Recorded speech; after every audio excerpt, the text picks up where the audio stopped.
Oh, we're live. We're live. Scream break.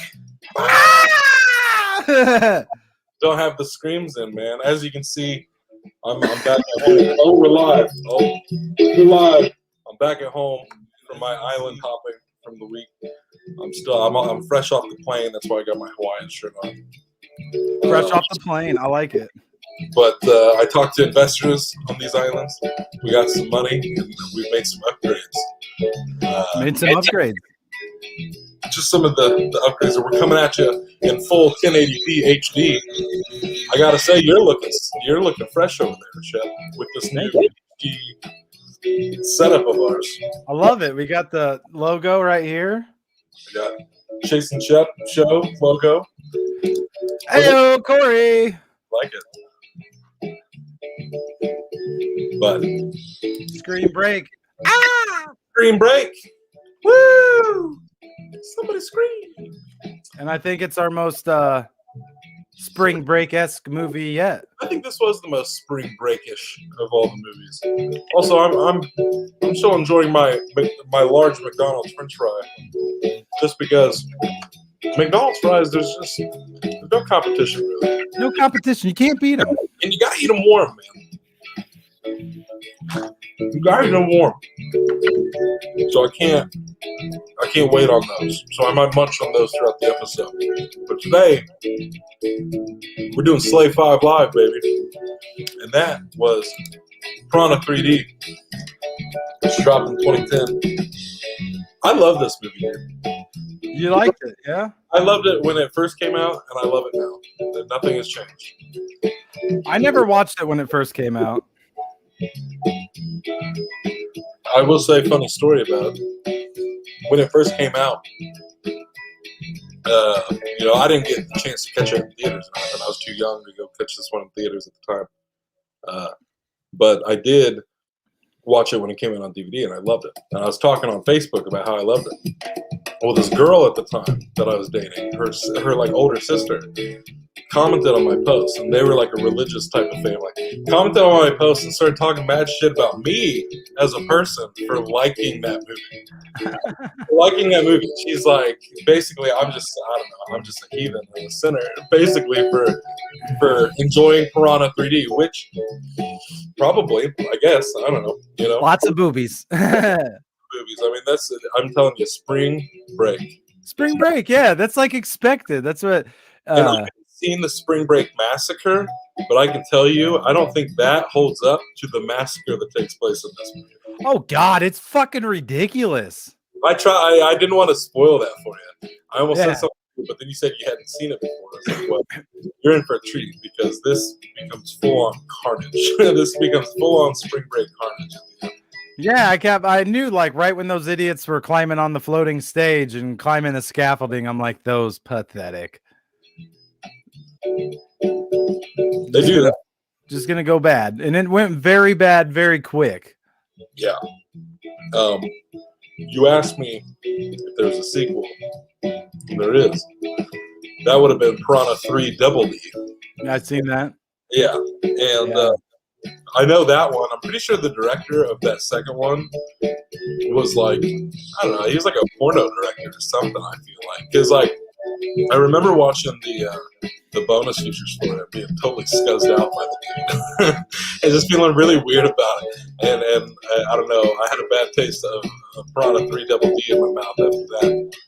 But this first one, I feel like it's an underrated one, man. Like, I really Piranha 3D. I wish I got the chance to see it 3D because it would have been a dope one to see in 3D for sure. But yeah, there's I mean, it's just full of ridiculous shit.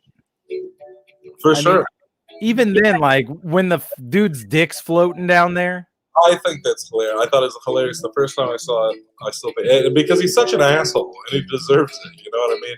And when he comes up out of the water, he's like, "They took my penis. They took my penis." And then it's just floating down there in the water, and the fish just slurps it up like spaghetti. It's just like, come on, man. That shit's too funny. You imagine being in the theater, you see this 3D dick fucking float up through the water. Like, oh yeah. Yeah, I bet that was 3D for sure. Definitely. I love Ving Rhames in this movie. as the cop. He has a real badass moment there at the end with the propeller. Oh yeah. Oh He yeah. runs out of shotgun shells and he takes the propeller off the boat and is just mowing the. I will say this: I don't know if you're ever going to get around to watching that sequel or not, but the best part of the sequel is that he comes back. Oh really? He survives, and so now he's got like a prosthetic leg. If I'm not mistaken, I'm pretty sure in the second one they do the whole shotgun leg thing. Like he replaces his leg with this fucking shotgun thing. Honestly, I'd have to give that second one another shot because it was the director and watching the behind the scenes shit that made me feel. I don't know. Well, what I read on the sequel, it said that it is only like an hour and 10 minutes long, and it really wasn't that good. And it takes place at a water park, and there's only one slide and two pools. Yeah. And oh my god, that was the plot of the second movie too, is that they're coming up through the pipes and shit. Yeah. Yeah, and I was like, oh my god, how fucking stupid.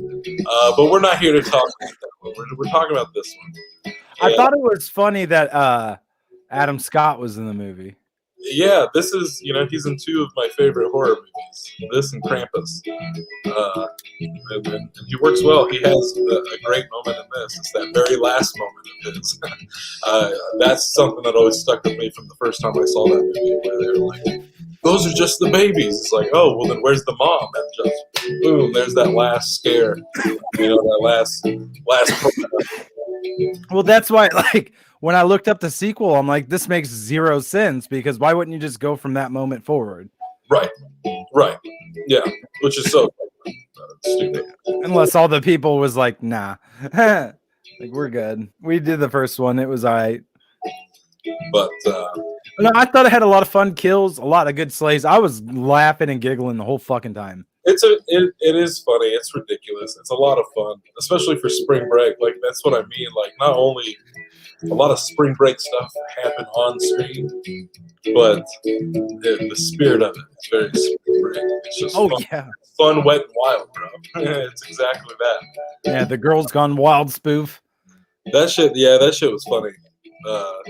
That whole. Well, it reminded me of living down in Florida and shit like that, because the Girls Gone Wild dudes would always set up at a bar and probably be just as scuzzy. Yeah, I believe that. I like the guy who directed this. I like him quite a bit. He's in a few horror movies. He did the remake of The Hills Have Eyes. Okay, that was good. He did Crawl a couple years ago, the alligator one. I like that one. That one was a dope one. I know he's directed a couple other ones too that are pretty dope. What I feel like he had something to do with Scooby Doo. Actually, now I gotta look that up. No, I'm getting that. I just love just the overall ridiculousness of this movie.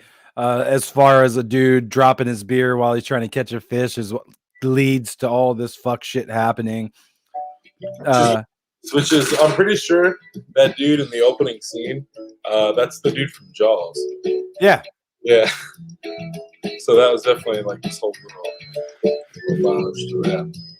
Yeah, and he's been in a lot of shit. I recognized him, and then Christopher Lloyd popping up. I enjoyed that. Yeah, that was a fun little cameo. Had a decent little cast, man. It's a good time. It's not for everybody. It's not for it's mostly for us sinners, I suppose. Because especially it's not. If you're politically correct, this ain't your thing. This ain't your type of movie. But if you're looking for a good creature feature, if you love, because I love shit like this, man. I love Jaws. Like, I love the sea creature movies, man. Yeah. No, I fucks with them all too, man. Like I said, I enjoyed this one. I was amped to have these piranhas eat some motherfuckers. There were a few parts that it was like, all right, come on. Like at the end when they're trying to get out of that boat, I'm like, all right, they would have ate him and been back by now. Yeah, there were something happened. Yeah, that's exactly what it was. When dude is like, I'm coming to get you, and he throws dude's body in as a distraction. Yeah. And I'm like, okay, so here's the thing though. Every other time somebody's fallen into the water, they get eat up like that. You know, there's hundreds of these fucking things. And it's like the time it took him to go and do all this shit. It's like, bro, fuck no. Whatever. It's like, it's the end of the movie. I'm willing to, I've come this far. I'll suspend my disbelief a little farther. Yeah, I was like, whatever, but it's like that took a lot. Them fish really fucking, and I would assume a few of those fish would have peeled off. And I don't know if you noticed or not, but the DJ at the little spring break thing was Eli Roth, the director of Cabin Fever, one of our upcoming screen breaks. Tomorrow's screen break. It is tomorrow's screen break. There you go. But you know, it was it had an all right ending, I guess. It was I mean, it's just I figured there was more piranhas in other parts of the lake, you know, at that point. So to them to blow up all of them and be like, oh, we killed them all. Check out the second one if you ever come across it. It's worth the watch at least one time. You know, it's fun, you know, like, you know, but it ain't gold by any means. So what's your score for this one? Ooh, scoring this one, I think I'm gonna go with 8 out of 10. 8 out of 10. God damn. Yeah, it was fun. That's coming from somebody who loves it. I love the movie. I'm shocked. Well, shit. If you're willing to go 8 out of 10, I'll go 8 out of 10. I won't be. I was going to be honest. I was going to drop it to like a 7.5. But I was like, maybe I want to do a 7. I don't know. No, I like it. Give it that extra 0.5 for potential, my man. Go to 8. I was going to say 8 only because, you know, back in the day when this first came out, like I saw it a few times. Like I watched it several times. It was one of those movies that I'm like, have you seen Piranha 3D? And I'd watch it with buddies and stuff because it was just such a crazy movie, man. So piranhas are terrifying. I would not want to fuck with piranhas at all. Yeah, it's fun. I love horror comedies. I love sea creature movies. So like, this had a lot working for it. You know what I mean? And I love when it comes to my 3D movies. I love corny 3D. And I feel like it's one of the last that did that kind of shit with the propeller coming out in 3D, the fish guts flying everywhere. There was one moment. Well, there's a few moments when the chick throws up overboard after the tequila shots. You knew that she was. You knew the one chick where the fish comes up out of her mouth. Yeah, I was gonna say that one. You know, it's what have we done so far? Our screen break so far? Yeah, screen break so far was Fantasy Island. Fantasy Island, Club Dread, Scooby Doo, The Evil Dead, and now Piranha. I would say sleigh wise, really a lot of that lives in Evil Dead and this movie and probably the next 2 movies as well. Yeah, those are the strongest contention for the sleighs. But the thing is, they're all such strong contenders for sleighs. All 4 of those movies have such great sleigh moments in it. It's gonna be hard, man. It's gonna be hard to pick a favorite. It really is. I'm gonna have to sit down and think this one out. I think I'm gonna have to as well. It's gonna be a little for spring break. Making us work for it, you know. Well, I guess that's it. That's it until tomorrow. We got some more pina coladas to go drink. Yeah, man. More Mickey D's fries to finish up before I gotta hit the flight, go to the next island tomorrow. So until then, it's the Chase and Shep Show. Aloha. Slay 5 Live. Ohana. Smooches.